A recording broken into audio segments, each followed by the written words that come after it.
दोस्तों, आज की हमारी कहानी है गरीब भाई और अमीर भाई। एक गांव में माला नाम की एक औरत रहती थी। उसके दो लड़के थे, एक का नाम राम और दूसरे का नाम श्याम था। राम सबसे बड़ा लड़का था और श्याम छोटा लड़का था। माला का पति बहुत साल पहले ही गुजर गया था, इसलिए माला अकेले ही अपने दोनों बच्चों का लालन पालन और पढ़ाई लिखाई की जिम्मेदारी निभा रही थी। राम और श्याम अब दोनों ही बड़े हो चुके थे। दोनों की पढ़ाई की चिंता माला को सताने लगी थी। एक दिन माला का भाई माला के यहाँ घूमने आया तो माला ने अपनी चिंता अपने भाई को बताई कि मैं इन दोनों लड़कों को कॉलेज की पढ़ाई के लिए शहर भेजना चाहती हूँ, पर मेरे पास पैसे नहीं हैं। तब माला के भाई ने कहा कि मेरे पास भी पैसे नहीं हैं, लेकिन मैं तेरे एक लड़के को पढ़ा सकता हूँ। पहले तू ये बता कि तेरे लड़के पढ़ने में कैसे हैं। तो माला ने कहा, बड़ा वाला लड़का पढ़ने में अच्छा नहीं है, लेकिन छोटा वाला श्याम पढ़ने में बहुत अच्छा और होशियार है।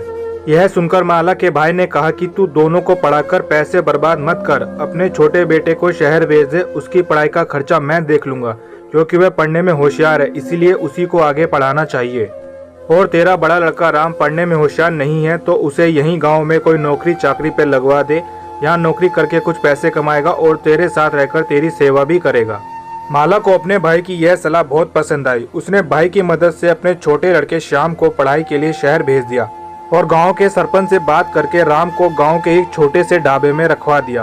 गांव के ही ढाबे में राम काम करने लगा और थोड़े थोड़े पैसे कमाकर अपनी मां के घर चलाने में मदद करने लगा।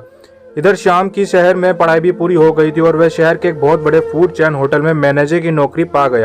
यह खुशखबरी सुनाने के लिए वह गाँव आ गया और अपनी माँ और अपने भाई को मिठाई खिलाकर उसने अपने नौकरी लगने की बात बताई।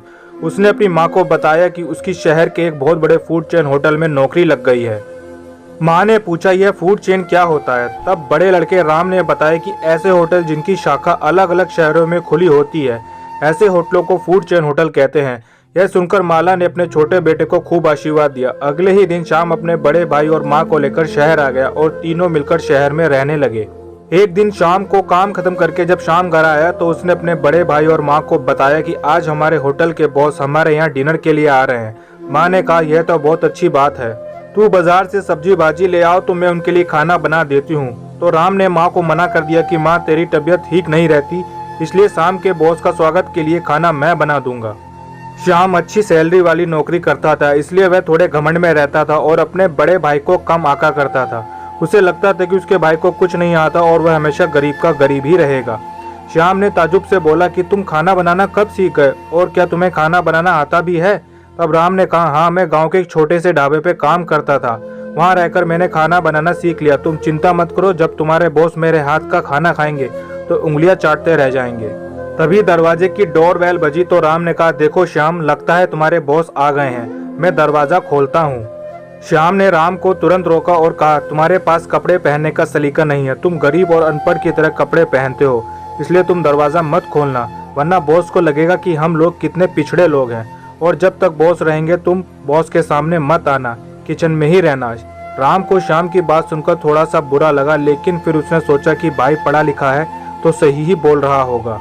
श्याम बॉस को अंदर ले गया और अपनी माँ से परिचय करवाया। कुछ देर बातचीत होने के बाद बॉस को खाना परोसा गया। बॉस ने खाना खाया तो उसको खाना बहुत पसंद आया और उसने खाने की बहुत तारीफ की। इसके बाद उसने श्याम से पूछा कि यह खाना किसने बनाया है। श्याम कुछ बोल पाता उससे पहले ही माला ने बताया कि यह खाना मेरे बड़े बेटे राम ने बनाया है, वह खाना बहुत ही स्वादिष्ट बनाता है। बॉस ने श्याम की ओर देखा और बोला कि तुमने अपने बड़े भाई से मुझे मिलवाया ही नहीं, मैं तुम्हारे बड़े भाई से मिलना चाहता हूँ, वह बहुत ही स्वादिष्ट खाना बनाता है। इसके बाद श्याम ने भारी मन से अपने बड़े भाई राम को बुलाया। राम के आते ही बॉस ने राम की खूब तारीफ की और उससे अपने होटल में मुख्य हलवाई की नौकरी देने का ऑफर किया और कहा कि अगले दिन होटल आकर तुम्हें एक स्वादिष्ट खाना बनाना होगा, हम उसे टेस्ट करेंगे और तुम्हारी नौकरी पक्की हो जाएगी।